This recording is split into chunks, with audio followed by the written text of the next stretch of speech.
Bonjour à tous. Je m'appelle Olga et je suis ravie de participer au Polyglot Gathering. C'est grâce à mon élève polyglotte, je suis là avec vous. Je les remercie car il m'a fait découvrir le monde de polyglotte. Je remercie également les organisateurs de cette opportunité de participer à cet événement et tous les participants qui nous ont rejoints. Avez-vous envie de savoir comment parler une langue dès la première heure de votre apprentissage? Le mot-clé ici est parler, car pour moi, c'est l'essentiel dans l'apprentissage d'une langue. Et je vais vous prouver que c'est la capacité qu'on peut développer dès la première heure. Je suis la créatrice du projet Parler russe. Et savez-vous pourquoi mon projet s'appelle Parle russe? Mon objectif est d'inspirer, motiver et aider les gens à parler une langue facilement et avec plaisir. Dans mon cas, c'est le russe qui a une réputation d'une langue assez compliquée. Sur ma chaîne, j'ai des preuves que mes élèves débutants francophones parlent russe dès les premières heures de leur apprentissage. Et mes élèves avancés, qui se sont débarrassés de leur blocage, ont commencé à parler russe facilement et avec plaisir. Quel est leur secret? Quelle est la méthode aussi efficace?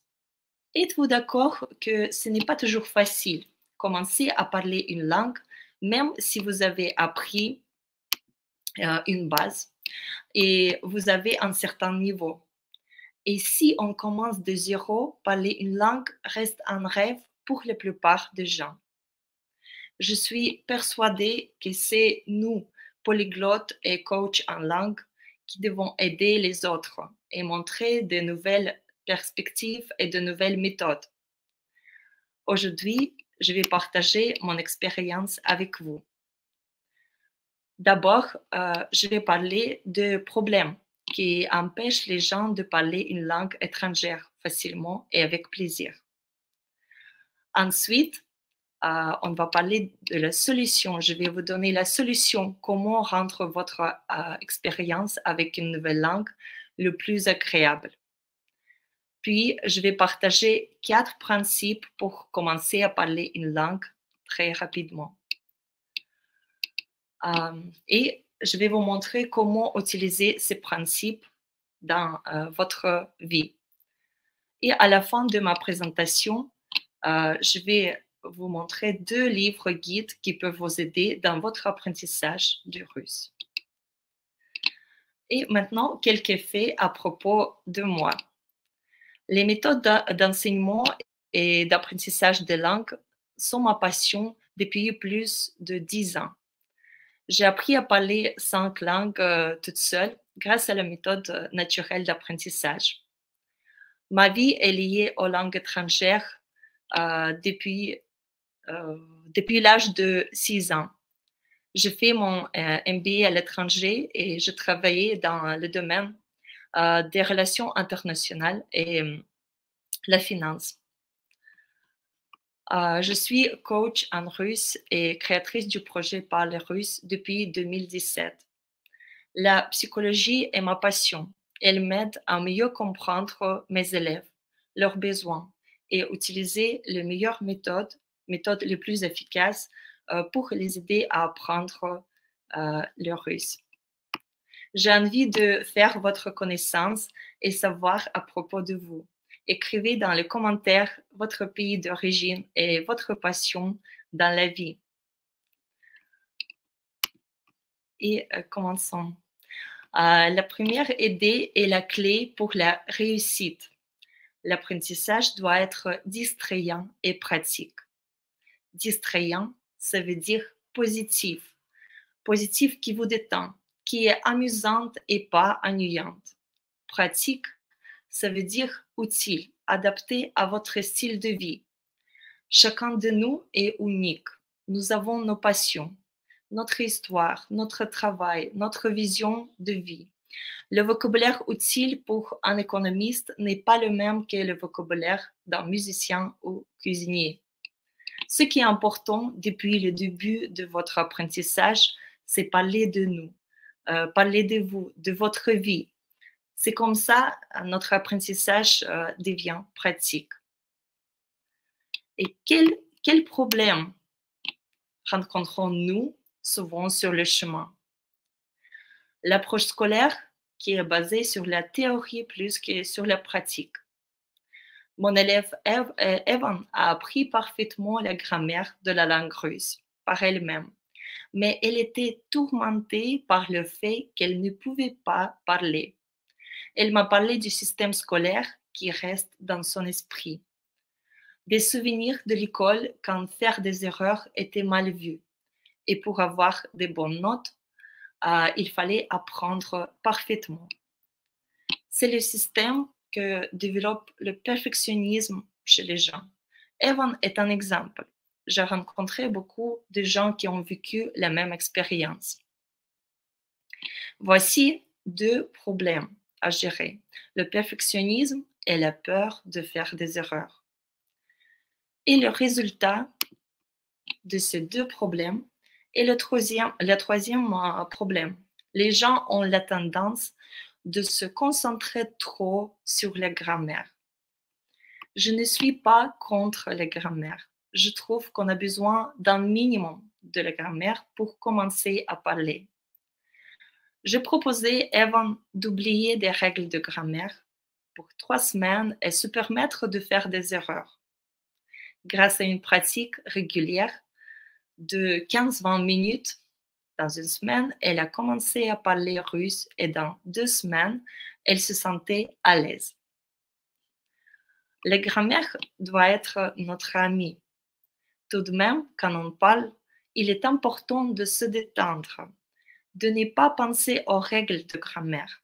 Sinon, on risque d'être bloqué ou perturbé. Comment avons-nous commencé à parler notre langue maternelle? Un enfant écoute beaucoup. Il est détendu. Il dit ses premiers mots, phrases, il se trompe et il ne pense pas à apprendre des règles. Bien sûr, une fois nous nous sentons à l'aise pour parler une langue, on va pouvoir améliorer notre niveau grâce aux règles de grammaire. Un autre exemple. Céline m'a contacté pour trouver une solution. Elle m'a raconté son histoire. Elle a appris le russe jusqu'au niveau C1, mais elle ne pouvait pas parler facilement et avec plaisir. Mal au ventre, le stress énorme avant de dire une phrase en russe. On a trouvé la solution. Parler une langue, c'est comme faire du sport ou pratiquer du yoga ou une autre activité. Au début, on fait beaucoup d'efforts et une fois on crée une habitude, ça devient naturel et beaucoup plus facile pour nous. William James, psychologue, a exprimé la plasticité du système nerveux et du cerveau par sa théorie de 21 jours. Chaque changement que nous appliquons à notre vie produit des modifications dans notre système nerveux qui affectent notre cerveau en créant de nouveaux circuits neuronaux. Ces circuits déterminent nos habitudes. On a commencé avec Céline à créer une habitude à parler russe. Tous les jours, elle enregistre un message pour moi, 10-15 minutes, un message vocal. Et après 3 semaines, elle a ressenti que ça devient de plus en plus facile pour elle. Il faut moins d'efforts car la première habitude a été créée. Cette habitude est encore un peu fragile, mais si on continue pendant 2 mois et après 90 jours, notre habitude devient encore plus solide. Nous sommes ce que nous faisons de manière répétée. L'excellence n'est donc pas une action, mais une habitude. C'est le philosophe grec Aristote. Et ici, l'idée, c'est créer une habitude de parler une langue. Et maintenant, c'est le moment de vous parler d'un polyglotte qui a changé mon approche de l'apprentissage de langue et qui m'a inspiré à devenir coach en russe. Il s'appelle Dmitri Petrov, polyglotte, psycholinguiste, interprète. En 2012, je trouvais son émission Polyglotte où il apprend un groupe d'élèves à parler différentes langues étrangères en 16 heures. Grâce à lui, j'ai compris pourquoi beaucoup de gens apprennent une langue pendant des mois et des années et ne peuvent toujours pas parler. La réponse est simple. Le cerveau humain est conçu de telle sorte que l'apprentissage d'une langue étrangère étiré dans le temps ne permet pas de créer une base, réserve, qui ne disparaît pas. C'est un ensemble d'algorithmes qui existent dans toutes les langues et quantité d'informations qu'il faudra vraiment apprendre et mémoriser ne dépasse pas la table de multiplication. Nous devrons maîtriser et rendre automatique plusieurs algorithmes de base. Les algorithmes de base nous permettent de combiner, c'est-à-dire à partir d'un petit nombre d'éléments, créer un grand nombre de combinaisons et de le faire automatiquement. C'était une inspiration pour moi et j'ai créé un cours gratuit sur ma chaîne YouTube apprenant le russe en 16 cours. Et maintenant, je vais vous parler de quatre principes de la méthode que j'ai appris grâce à Dmitri Petrov et que j'utilise, j'ai utilisé pour apprendre plusieurs langues étrangères et mes élèves, ils utilisent pour apprendre le russe. Le principe numéro 1, maîtriser et rendre automatique plusieurs algorithmes de base. C'est le principe que j'ai déjà parlé avant. Principe numéro 2, algorithme de base, le plus important, c'est pronom plus verbe. Et selon les statistiques, 90% des personnes, quelle que soit l'éducation et l'âge, utilisent 300 à 400 mots dans un discours de tous les jours, dont seulement 50 à 60 verbes. Et l'objectif est de maîtriser cet algorithme avec environ 50 verbes et le rendre automatique. Cela signifie l'amener à un niveau auquel les structures de notre langue maternelle fonctionnent. Pour ne plus penser comment construire une phrase. Cet algorithme, pronom plus verbe, avec des verbes de base, devient automatique. On ne pense plus. Et juste un exemple d'algorithme pronom plus verbe, si on prend un verbe aimer et l'algorithme pronom plus verbe, c'est au présent, c'est j'aime, tu aimes, il aime, elle aime, nous aimons, vous aimez, ils aiment, elles s'aiment. Et au passé, j'ai aimé, tu as aimé, il a aimé, nous avons aimé, vous avez aimé, ils ont aimé. Et au futur, je vais aimer, tu vas aimer, il va aimer, elle va aimer, nous allons aimer, vous allez aimer, ils vont aimer. La même chose dans la langue russe.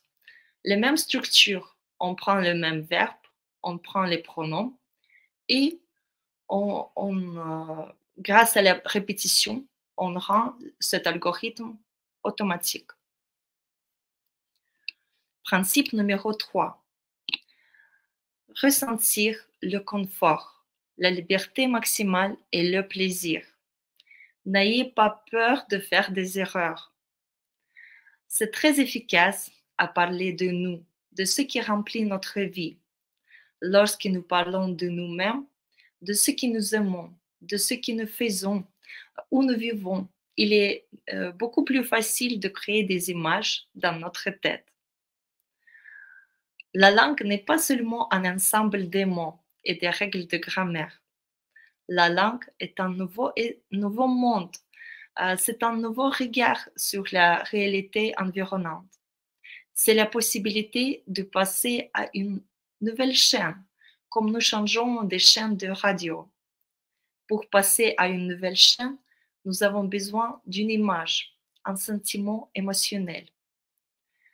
Et avant d'étudier, avant chaque cours, je conseille à mes élèves réfléchir aux images associées à la langue. Et j'appelle ces images votre clé émotionnelle. Une langue est un nouvel espace dans lequel nous entrons et dans lequel nous pouvons apprendre à nous sentir à l'aise. Et le principe numéro 4, c'est la régularité des cours. La régularité des cours est plus importante que le temps que vous passez pour apprendre. Il est plus efficace de répéter ce qu'on apprend chaque jour, quelques minutes, que passer quelques heures une fois par semaine. C'est le 4e principe de la méthode. Comme vous voyez bien, l'apprentissage des langues, c'est la combinaison de mathématiques et de la psychologie. Les mathématiques, on amène à l'automatisme des structures de base de la même manière que vous avez appris les tables de multiplication. On apprend à faire des combinaisons, on apprend de combiner tout ce qu'on a déjà appris, des algorithmes de base qu'on a appris pour faire beaucoup de phrases, pour parler de nous, pour parler de notre vie. Et c'est comme ça on commence à se sentir à l'aise avec une langue. Et psychologie, on apprend à gérer nos émotions pour commencer à parler facilement et à nous sentir à l'aise en communiquant en russe ou en autre langue et à effacer tous les blocages associés à la langue. Surtout, ce qui est important, c'est se détendre. Comme je dis, il faut essayer de se détendre, ne pas se concentrer sur les règles au moment quand vous parlez, ne pas penser à vos erreurs. Grâce à nos erreurs, on va pouvoir les corriger. Très, très souvent, les élèves, ils ont peur de faire des erreurs. Et à ce moment-là, je dis que les erreurs, ce sont nos amis. Si on ne fait pas d'erreurs, on ne peut pas améliorer notre niveau de langue et on ne peut pas être à l'aise avec une langue. Il faut se permettre de faire des erreurs. Et pour faire une conclusion, on va regarder ensemble comment utiliser 4 principes dans votre apprentissage pour parler une langue, pour commencer à parler une langue facilement et avec plaisir dès les premières heures de votre apprentissage. Première chose, amener à l'automatisme l'algorithme pronom plus verbe avec 50 verbes de base. Ici, au tout début, je conseille mes élèves à apprendre des mots interrogatifs pour pouvoir converser tout de suite. Et depuis les premiers cours, on commence à faire des petites phrases, et poser des petites questions pour avoir un premier dialogue, pour déjà avoir l'impression de parler, d'utiliser cette langue qu'on apprend. Deuxième chose, combiner et ajouter le vocabulaire nécessaire pour parler de votre vie. Combiner, ça veut dire Utilisez des phrases simples et simplifiées. Ce qui est important au tout début de votre apprentissage pour pouvoir parler, c'est simplifier. Même si vous avez envie de dire une phrase assez compliquée, euh, vous, vous séparez cette phrase en petites phrases et pour simplifier, pour que ce soit plus facile pour vous exprimer les mêmes idées avec des mots que vous connaissez déjà. Et on va combiner, depuis le début, on va combiner tout ce qu'on connaît déjà pour parler de nous et ajouter le vocabulaire nécessaire pour parler de notre vie. Ici, ce qui est important, c'est apprendre le vocabulaire qu'on a besoin pour parler de nous. Pas la liste de mots. Ça doit être vraiment tout ce qui est nécessaire pour parler de votre vie, votre passion, votre vision et tout ce qui vous entoure, votre famille, vos amis, votre travail, tout ce qui vous permet de parler de vous et de votre vie. C'est comme ça, vous allez sentir depuis le début que la langue, c'est quelque chose de vivant. La langue devient vivante pour vous. Ensuite, on a besoin de créer une habitude, une pratique régulière. Au début, ça peut être 15-20 minutes par jour pour, euh, pour pratiquer cette langue et pour pratiquer une langue à l'oral aussi. Vous pouvez enregistrer des petits messages vocaux à votre ami qui est natif, par exemple, ou à votre prof, à votre coach. Ou si vous n'avez pas d'autres personnes qui peuvent vous aider, vous pouvez même enregistrer votre voix, comment vous parlez cette langue, et écouter, ensuite écouter pour s'habituer que vous parlez déjà, vous parlez depuis le début, vous parlez cette langue. Et ensuite, si vous faites cette pratique régulière et tous les jours, vous pratiquez et vous parlez cette langue 10-15 minutes, même avec vous ou enregistrer des petits messages, vous allez vous sentir de plus en plus à l'aise. Quatrièmement, votre apprentissage de langue doit être un vrai moment de plaisir pour vous. Et c'est quelque chose, n'oubliez pas que vous avez le droit de faire des erreurs.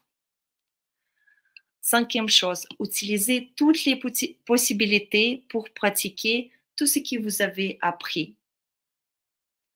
Comme par exemple, Polyglot Gathering, c'est une opportunité de pratiquer des langues que vous avez apprises. Et je trouve que il faut utiliser chaque opportunité dans votre vie pour pratiquer la langue que vous savez parler. Et à la fin, j'aime bien vous présenter mes livres guides que vous pouvez télécharger gratuitement sur ma chaîne YouTube et bientôt sur mon site. C'est un livre débuter avec plaisir, 60 verbes pour votre pratique régulière. Et le deuxième livre, c'est le guide pour débuter en russe. J'ai créé ce livre pour donner l'opportunité aux gens qui apprennent le russe de pratiquer cette langue et apprendre la base. Ça veut dire pratiquer l'algorithme pronom plus verbe avec 60 verbes pour les rendre automatiques. Et le guide pour débuter en russe, je parle de peurs, je parle de problèmes que les gens rencontrent au début de leur apprentissage et j'explique comment gérer ces problèmes et comment avancer, comment commencer à parler russe facilement et avec plaisir. Merci d'être avec moi aujourd'hui. Je remercie tous les participants, je remercie les organisateurs pour cette opportunité et je me réjouis de répondre à vos questions. Gonzalo Rajas Oberter. Excusez-moi pour la prononciation si je ne prononce pas bien. Bonjour Olga et merci pour votre présentation. Quel est le meilleur angle d'attaque pour entamer l'étude des verbes russes, en particulier le couple démoniaque perfectif et imperfectif? Merci beaucoup pour cette question et c'est vraiment c'est une question très pertinente parce que c'est les difficultés que rencontrent tous les gens qui apprennent la langue russe. Mon approche, tout ce qui concerne perfectif et imperfectif, c'est vraiment accepter depuis le début que c'est la logique de la langue russe qui est un peu différente. Et on peut apprendre des règles, on peut faire des exercices, ça va nous aider à comprendre. Mais après, pour vraiment comprendre la logique perfectif-imperfectif, à mon avis, il faut écouter beaucoup de contenu que vous aimez, contenu en russe. Pratiquer votre écoute et absorber et assimiler naturellement. Parce que vous pouvez comprendre la règle et pour utiliser cette règle, il y a beaucoup de choses qui se passent dans la tête au moment que vous allez parler pour décider quelle forme on doit utiliser, perfectif ou imperfectif. Il faut faire plusieurs choix. D'abord, si c'est perfectif, vous savez que ici, c'est le résultat qui est plus important pour nous. Et l'imperfectif, c'est le processus, c'est la durée ou la régularité qui est le plus important pour nous. Et ici, pour faire le choix, au moment de parler, il faut d'abord décider ce qu'on a envie de souligner. Soit c'est le processus, soit c'est le résultat qui est plus important pour nous. Ensuite, il faut savoir quelles sont deux formes de ce verbe, perfectif et imperfectif.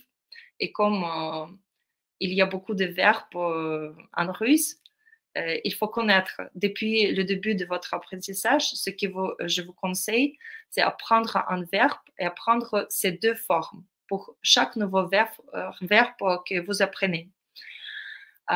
Et c'est pour ça, comprendre la logique, vous pouvez comprendre la logique, vous pouvez apprendre les règles, vous pouvez comprendre la différence.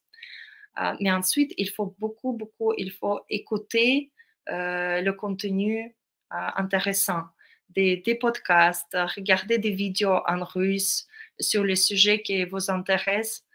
Et comme ça, vous allez améliorer, vous allez comprendre naturellement. Naturellement, ça veut dire accepter cette logique qui est vraiment différente.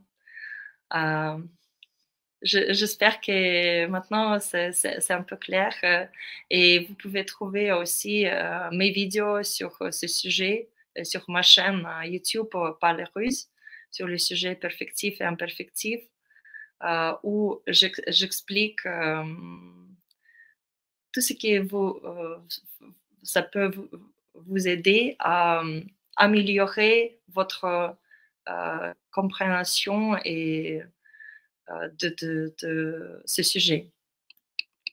La deuxième question. Chantal Baron. Bonjour Olga, je suis française, j'ai 68 ans et j'apprends le russe niveau B1. J'aimerais trouver une dame russe de mon âge pour parler russe et français par visio. Euh, oui, c'est impressionnant que vous avez appris déjà cette langue jusqu'au niveau B1 et mes félicitations. Maintenant, c'est important pour vous de pratiquer cette langue et c'est tout à fait possible maintenant dans notre monde de technologie. On peut trouver des partenaires oui, pour pratiquer une langue. Vous pouvez peut-être je peux vous aider à trouver quelqu'un, même parmi mes élèves. Vous pouvez me contacter directement et je peux vous donner soit un conseil, comment trouver une personne, soit euh, donner le contact de quelqu'un de mes élèves qui a envie aussi, comme vous, pratiquer cette langue. Merci. Une question. Un conseil pour commencer à lire un auteur russe, le moins compliqué des classiques. Oui, vous avez raison. Pour commencer à lire un auteur russe, il faut mieux commencer par des livres modernes, plus modernes, parce que les livres classiques, ils sont assez compliqués au début parce que c'est une langue russe, mais qui est différente de la langue qu'on utilise maintenant, de la langue moderne qu'on utilise tous les jours. Ici, je ne pense pas que je peux donner un bon conseil parce que ça dépend de votre de vos passions, de tout ce qui vous intéresse, le genre que vous aimez le plus et votre niveau aussi. Vous pouvez tester déjà tout ce qui existe, tester des livres qu'on peut trouver, par exemple, sur Internet ou commander des livres et essayer, commencer par un livre et voir si ça vous plaît et choisissez le genre que vous aimez bien. Et il ne faut pas seulement lire parce que ça nous aide à améliorer notre niveau, mais aussi lire par plaisir. Chercher le livre pour trouver vraiment le sujet qui vous intéresse, le genre qui vous intéresse. Chris Walker. Merci pour cette présentation. Comment avez-vous choisi les 60 verbes en fonction de leur fréquence d'utilisation? Oui, merci beaucoup pour cette question. Vous avez raison, tout à fait raison. J'ai choisi ces verbes en fonction de leur fréquence et aussi grâce à ce polyglotte Dmitri Petrov.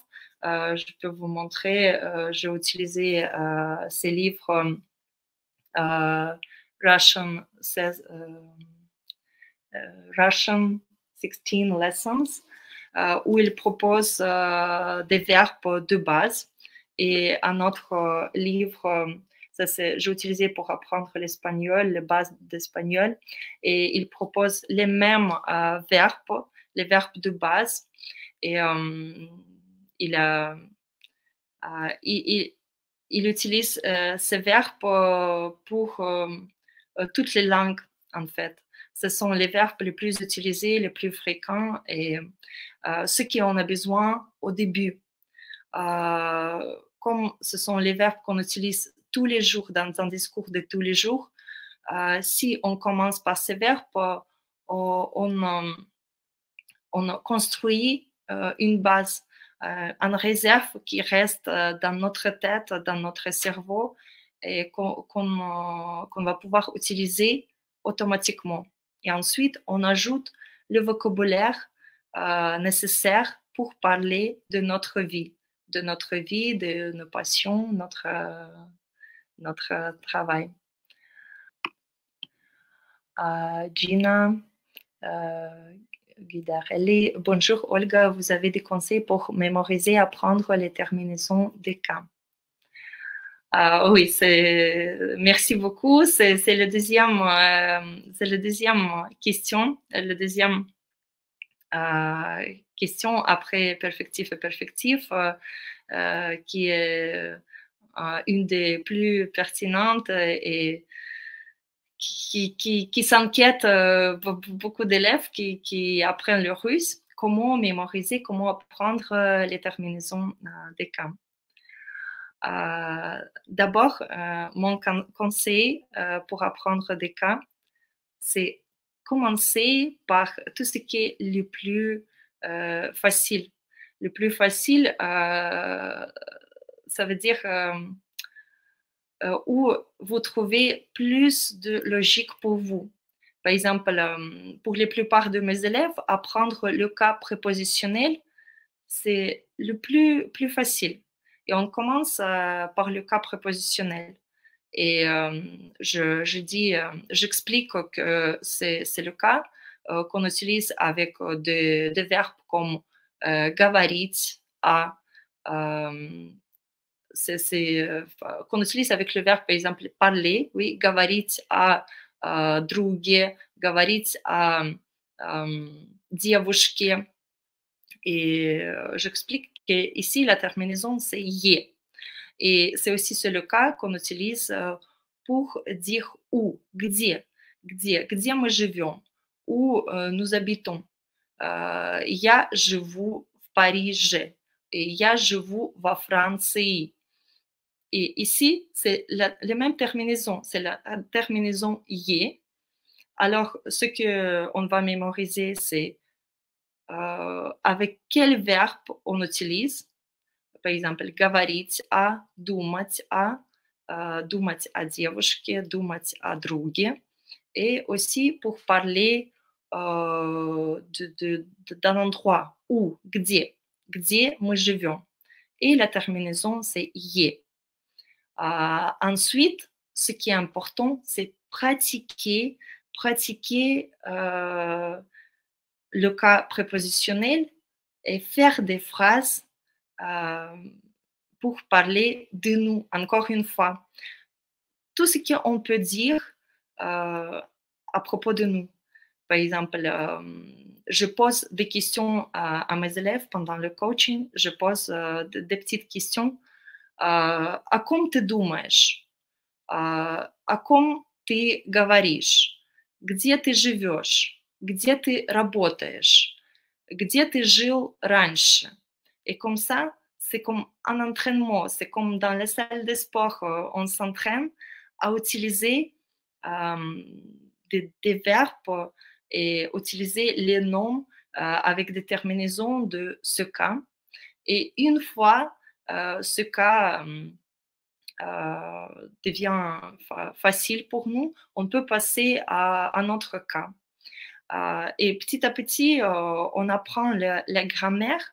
On apprend la grammaire dans la conversation.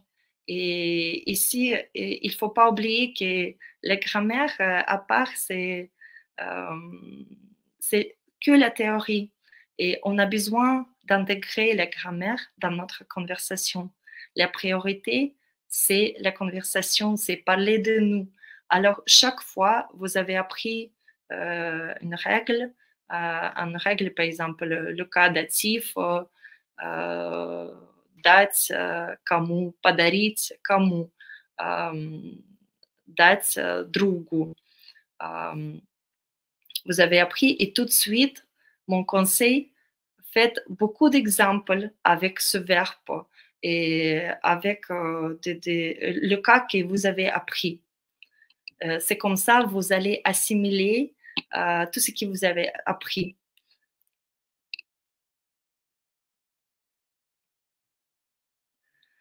Et je vous remercie pour vos questions. Si vous avez d'autres questions, vous pouvez toujours me contacter et soit aller sur ma chaîne YouTube Parler Russe, soit vous pouvez me trouver sur les réseaux sociaux ou écrire un mail avec vos questions. Je me réjouis de répondre à toutes vos questions et vous aider à savoir plus sur l'apprentissage du russe et aussi, si besoin, l'apprentissage d'autres langues que je peux partager avec vous. Je vous souhaite beaucoup de succès, beaucoup de motivation, beaucoup de courage sur votre chemin de l'apprentissage des langues étrangères et aussi la langue russe. Je reste à votre disposition et bonne continuation au Polyglot Gathering. Merci, merci et à très bientôt.